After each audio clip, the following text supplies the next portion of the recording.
How y'all doing today? Good. Obviously, a big-time win on the road against the top 25 team. Proud of the guys, the way they played. I think they played good. I do think there's still, and this isn't coach talk, there's still a lot of room for improvement, in my opinion, on the defensive side of the ball.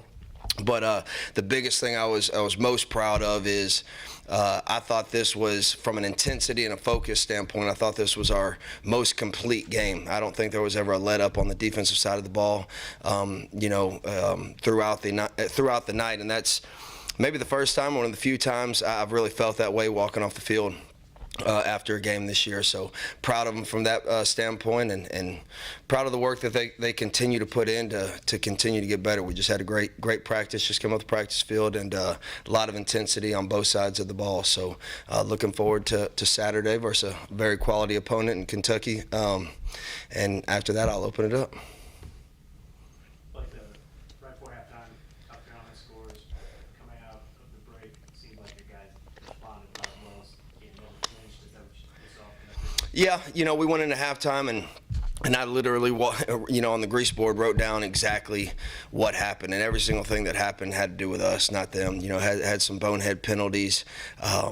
Just every single thing that happened on that drive was preventable, and the guys, they responded, and they've done that all year. I really believe that, but having that breather right there before halftime.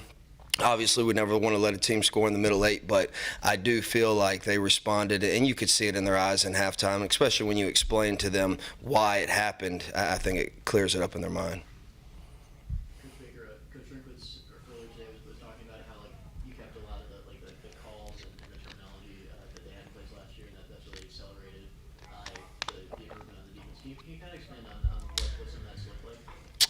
Really, we've done that mostly just with the front, with some of our stunts and everything else. Really outside of that, in this scheme, everything's kind of compartmentalized, so it's kind of hard to try to blend in name-wise what exactly we're doing. But I think from the front standpoint, and just some terms here and there, probably on the back end has probably helped accelerate it a little bit. But I think we do a good job as a staff putting things in buckets, and I think it helps simplify it in the kids' minds. Coach, I think we saw I think it was Ennis Rakestraw in the non-contact jersey. Is everything all right with him? Yeah, it's precautionary. Just got a little banged up, but no, he's good to go. What part did tell the team before? I wasn't in there. I usually walk out, probably about 8 minutes before the team takes the field. So I honestly don't have a clue. I heard it was good, but I really don't know. Coach, you talked recently about the sacks kind of being one of the only major areas you want to see some improvement. Was there anything schematically or personnel-wise that was different about the Carolina game, or was it just rugby dominant? No, I think it was a style of game. I think we were playing with a lead, for one of the first times this year, and kind of forced them into throwing the ball, especially there in the fourth quarter. And a credit to the front. Whoever was being sent on the pressure, I thought they really did a good job winning their one-on-one battles. But I also think we got them in a drop-back passing game, and that helped. Again, that's what I said earlier in the year. Just the style of play, the style of game plans that we've played. We hadn't had a lot of opportunities, but our pass rush, our pressures have been there. So it's good to see it come to fruition. And obviously, Isaiah being named SEC Defensive Player, the Defensive Lineman of the Week is quite an accomplishment. So it was good to see. How much of a difference does that make when the D-line can just pin to the back and rush the passer rather than being worried about the run? Yeah, I think, when they know, it's a high possibility of pass, and they're able to do that, they're not converting run to pass. They're going pass to run. So, yeah, it definitely benefits them and allows them to pin their ears back from a mentality standpoint before the ball is ever snapped. Coach Drink said that the team is now finally fully embraced that the defense is the better part of the team right now, and he said the offense and special teams kind of has to support that. What does that mean to you, and how has that mindset kind of helped this team in the last couple of weeks? I think Saturday was a great team win. When you look at all three phases, I would say that's probably the most complete game that we've had. I don't know if it changes our mentality one way or another. I think that we we've had the same mentality from week one is nameless, faceless opponent and put our best foot forward. I don't think it puts any more pressure, any more stress on us. Pressure is what you put on yourself, and that can be relieved from preparation. And our preparation, I think, has been really outstanding, and it's gotten better every single week. Last week was our best week of preparation, and I don't think it's a coincidence. We finally put together a 60-minute game from, again, an intensity and a focus standpoint. There's a lot of things we can improve at. We're far from a finished product, and our guys understand that. When we came in on Sunday and pointed out the things that we can get better at, we could have played a lot better on Saturday. Like, you've talked a little bit about Dalen Carnell's versatility in the past, and he has another couple recovery against Carolina. Just in what ways have you seen him grow the most as a player this year? Practice habits. That's something I've been hard on him, and the last 2 weeks he's starting to practice much better. Still has a ways to go, but I think he's maturing. I think he's understanding the importance of practice. The things I've been preaching to him till I'm blue in the face since I've been here, I think he's starting to take heed to that, and I think it's resulting into him getting more playing time and him playing better. And what are some of those habits specifically? Working harder, going harder in practice, being more physical, not taking a play off. It's not any more complicated than that. He's as talented as a guy I've ever been around, and that's what I've told him. But the old cliche talent, it's great if you work hard, right? And his work habits have grown tremendously over the last couple weeks. How big was Schrader's interception there at the end for him? Just first in his career? It was huge. I think anytime you can make plays like that in critical situations, it's naturally going to boost your confidence. And he's made those plays for a long time out on the practice field. So for him to come out and make it in a critical time in a game and kind of seal the victory, really proud of him. Guy that's grown leaps and bounds, just learning the position, coming here as a quarterback, and to see his growth from spring ball to fall camp and throughout the season. He's been thrown out there throughout the season in critical, meaningful snaps, and for him to come down with that interception was really good to see, because he's earned it. He deserves it.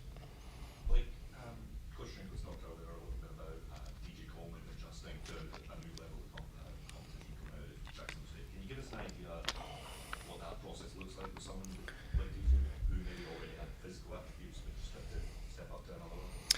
Yeah, I think it's kind of two-part. I think one thing is the mental side of it, not necessarily the scheme, but knowing you got to come to work every single day, and he does that. That's the one thing DJ Coleman has done since the first day he's been here. He comes to work every single day, hard hat mentality, physical player. I think that's been the key to him. There's days where he's come in my office and he's frustrated, and we talk through those moments, and to see him continue to grow. He's grown as much off the field as he's grown on the field, and he's grown a hell of a bunch on the field. So I'm so proud of him. I think it just comes down to the way he attacks every single day. He comes to work with a physical, and mental toughness, and it's paying off. What do you make of this Kentucky offense that kind of been up and down a lot, but what do you have to be concerned about? Physicality. That's a physical group, man. Their offensive line rolls off the ball. Their running backs are downhill. I think that's what gets them going, and obviously enough's been said about the quarterback. I mean, he's a tremendous talent, and they've got really good speed at the receiver position. But I think it stops and starts with their run game. I mean, they are as physical as the team as we've played all year, and we gotta pack our hard hat and go to work on Saturday, because I know they're going to. They're going to be excited. They're coming off a tough loss. I know they're going to look to rebound, so we gotta be able to bring our physicality to the forefront and get after them a little bit. Is that run game and physicality, is that sort of unique to them in the SEC? I mean, they're cliches, they sort of play like a Big Ten team. I mean, it's funny. I think this league in general is extremely physical. It's a line of scrimmage league, and this side of the league, to me, is very, very, very physical downhill running game. When you look at, I mean, you can name it on it, even, everyone wants to talk about Tennessee in their pass game. They rush for over 200 yards a game. I mean, they get after you in the run game. There's not a team on this side of the league that is not a physical downhill running game. So I don't think it's unique to this side of the league. I really don't. Really, the league in general, after being at LSU last year, it's the same thing in the SEC West. So, it's well documented about the players that go on to the NFL from this league. But when you look especially at the line of scrimmage, the SEC dominates. So I think you got to. It's tough to win every week in this league, and I think it starts and stops with the trenches. I think if you can win those, you got a good chance to win the game. I think Tyron Alford had a couple of key quarterback pressures and Marquez had that sack in the fourth quarter. What makes those guys effective blitzers, and what are some of the keys to getting those opportunities to scheme them up in the blitz? Yeah, I think they're both relentless in their rush, but they both have a natural pass rush ability to them. They're both are slippery at the point of attack, but they're both physical enough to hold up in there on pass rushing situations as well. But yeah, we try to do a good job of getting those guys, letting them use their speed and agility and quickness against bigger, slower offensive linemen. What do you kind of mean by slippery at the point of attack? Just being able to kind of duck their shoulder, slip blocks, use their speed, use their leverage, use their quickness, and not get hung up on. That's what 330-pounders want you to do, is to get hung up on them. So we're trying to slip past them as much as possible when you're 200 pounds. So. What have you seen from Isaiah McGuire in the last 3 weeks that's got him, racking up all these tackles for loss and sacks? Is there something different, or is just processing things better at this point in the season? I think it's just been a product of the way he works. I don't think. I mean, to me, he's one of the hardest workers on the team. So he is. We always say in this defense, the offense decides who makes the tackle. So to me, it's just kind of running backs ending up in his gap, and he's made the plays all year long. So I guess it's just more opportunities. But I don't think he's changed anything. He's come to work every single day. Yeah, I can't. I mean, you'd have to ask him. I don't know if he's changed anything as far as his preparation or anything like that. But I think he's just being a product of his hard work, to be honest with you. What's his work ethic and leadership look like in practice, too? I think he's one of the hardest workers on our team. From a leadership standpoint, when he speaks, they listen, because he doesn't speak very often. He's really a quiet, lead by example kind of guy. But he comes to work every single day. He's physical. He doesn't let any of the accolades or any of the attention go to his head. He's the same guy every single day. He's very consistent, I guess is what I'm trying to say. He's one of our most consistent players on the defensive side of the ball, in my opinion. Anything else? Coach said that Cody Schrader is the tougher, or one of the toughest players on the team. He said, did you know that? When I told him about your comment about DJ Coleman last week, Yeah. that Cody Schrader. Oh, Cody Schrader! Hey, there ain't no denying Cody Schrader now. I'm on his bandwagon now too. He can keep running that ball, and he's. I'll be honest. It started to stand out to me at the end of spring. Just, he's a load to tackle, man. He runs with authority, and he runs downhill, and he's a physical back. So I'm not gonna deny that. But I'd still take DJ Coleman in a back alley. Good.